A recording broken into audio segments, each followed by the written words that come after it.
watching Thunder Vision Television. I'm Yadira Alvarez, and our story for today is our flag football team lost to Winter Haven 19-12. Here's Alexis Cameron with the full report. So y'all guys might have lost tonight, but that's all right. Yeah. How do you feel about this? I feel like we've played a lot better tonight. Last game we weren't at our best, but tonight I felt like we're kind of a complete team. But I think next game we'll be ready, like everybody will be ready. I would say never give up, and let's go next game. Thank you. So how did you feel about the game tonight? I think we did our best. Like, we really tried. And they called so many unnecessary calls, but it's cool though.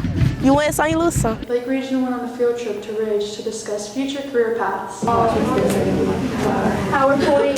Yeah.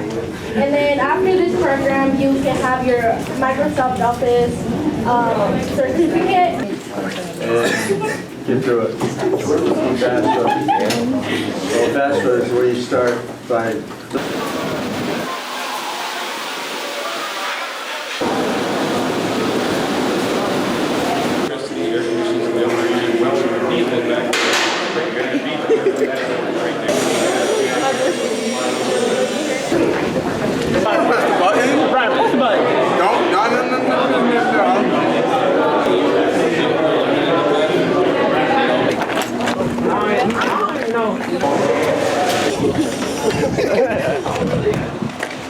Well, that's it for today, Thunder. I'll see you on the next episode.